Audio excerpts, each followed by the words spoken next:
बघा आता इथं दिलेलं आहे next problem. Without using calculator find the value of sec 3660. काय 3660. ठीक आहे. मग बघा सेक 3660 डिग्री. ठीक आहे. मग आता एवढी डिग्री, आता सगळ्यात पहिले काय आहे की तुम्ही याला 2 मेथडनी सॉल्व्ह करू शकता. ठीक आहे. तर मग बघा आता पहिले आपण ग्राफ ड्रॉ करायचं. ग्राफ म्हणजे आपलं क्वाड्रंट सिस्टम ड्रॉ करायची, त्याच्यामध्ये हा अँगलची लाईन ड्रॉ करायची. ठीक आहे. आता बघा इथं आपण क्वाड्रंट सिस्टम ड्रॉ केली. अँगल किती दिलेला आहे? ठीक आहे 3660 इक्वल्स टू 3660 आहे. मग सगळ्यात पहिले बघा आपल्याकडे एक रोटेशन म्हणजे किती डिग्री आहे?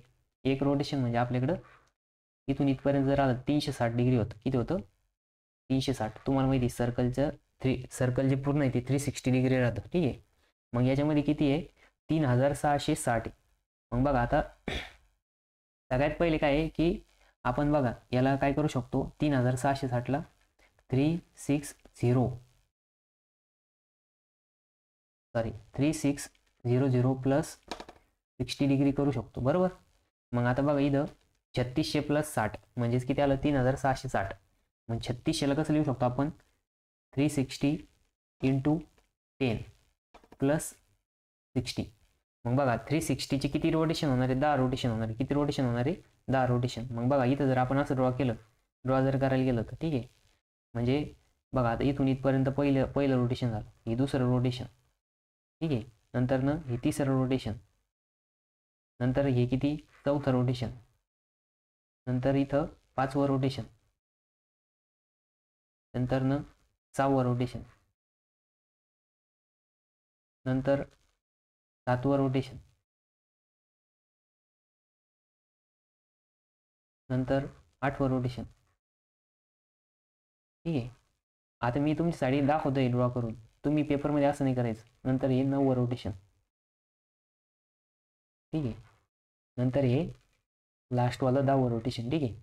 हे काय आहे? 10 रोटेशन झाले. मग 10 रोटेशन नंतर न पुन्हा 60 डिग्री. ठीक आहे. मग 60 डिग्री इथं असं इथे येऊन थांबणार. ठीक आहे. मग इथे येऊन थांबलं, इथे एक लाईन ड्रॉ करायची. म्हणजे 10 रोटेशन होऊन प्लस हे 60 डिग्री. किती डिग्री आहे? 60 डिग्री. मग आता बघा फर्स्ट क्वाड्रंटमध्ये सगळे पॉझिटिव्ह राहते, तुम्हाला माहिती. ठीक आहे. फर्स्ट क्वाड्रंटमध्ये ऑल पॉझिटिव्ह, इथं फक्त साईन पॉझिटिव्ह, इथं टॅन पॉझिटिव्ह, इथं कॉस पॉझिटिव्ह. आणि आपल्याला काय विचारलं आहे? सेक विचारलेलं आहे. बरोबर. म्हणजे याचा अर्थ काय आहे की सेक 60 डिग्री इज इक्वल्स टू किती आहे? सेक 3660 डिग्री. ठीक आहे. म्हणजेच बघा आता आपण याला असं लिहू शकतो. कसं? Sec 3660 degree is equals to किती येणार?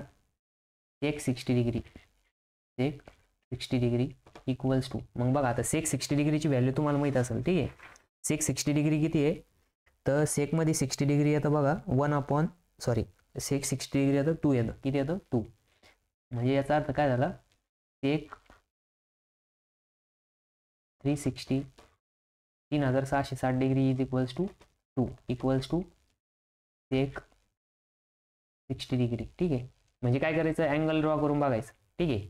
मग नंतर ना इथं बघायचं की एक्स ॲक्सिसच्या करस्पॉन्डिंग किती अँगल आहे. मग एक्स ॲक्सिसच्या करस्पॉन्डिंग किती आहे? 60 डिग्री अँगल आहे. ठीक आहे.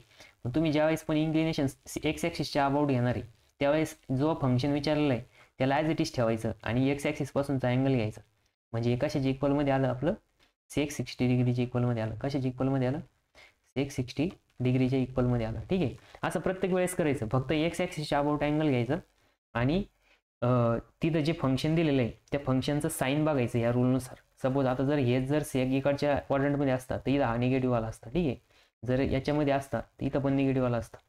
इथं पण आता सेक बघा, सेक कोणाचा इन्व्हर्स आहे? कॉसचा इन्व्हर्स. जर तो इकडच्या याच्यात आला असता तर मग इथं पॉझिटिव्ह आला असता. ठीक आहे. म्हणजे तो कुठल्या क्वाड्रंटमध्ये येतो बघायचं आणि त्याचं एक्स ॲक्सिस पासून त्या लाईनचं इन्क्लिनेशन किती ते बघायचं. तो अँगल म्हणजे त्या अँगलचा काय राहणार आहे? को टर्मिनल किंवा इक्वल अँगल राहणार आहे. ठीक आहे. म्हणजे बघा आपण काय केलं? 3660ला 3600 प्लस 60 लिहिलं आणि 3600ला 360 गुणिले 10 म्हणजे 360चे किती रोटेशन होणार आहे? 10 रोटेशन आणि प्लस 60 डिग्री वरती जाणार आहे. पुढे जाणार आहे वरती. ठीक आहे.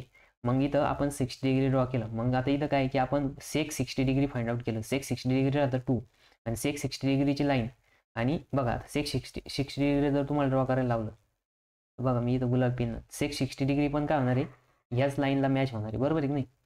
हा काय आहे सेक 60 डिग्रीचा अँगल आहे. किती डिग्रीचा अँगल आहे सेक 60चा. मग सेक 60चा अँगल आणि 3660चा अँगल कसा आहे सेमच आहे. म्हणजे याचा अर्थ काय आहे म्हणजे ती लाईनचं इन्क्लिनेशन कसं आहे सेम आहे, त्याच्यामुळे ते दोघांची व्हॅल्यू पण कशी येणार आहे सेम येणार आहे. ठीक आहे. आता ही ग्राफिकल मेथड तुम्ही पेपरमध्ये पण यूज करू शकता, बट हे ड्रॉ करायची गरज नाही तिथं आणि केलं बी तर काही प्रॉब्लेम येणार नाही. कारण की तुम्ही इथं लिहित आहे बघा 3660 मग सेक 60 डिग्री इक्वल्स टू सेक 60 आणि सेक 60 डिग्री किती राहतं 2 राहतं. म्हणून sec 3660 degree is equals to 2 equals to sec 60 degree. ठीक आहे, हे लक्षात ठेवा. असा प्रॉब्लेम पण पेपरमध्ये 2 मार्क लिहिल.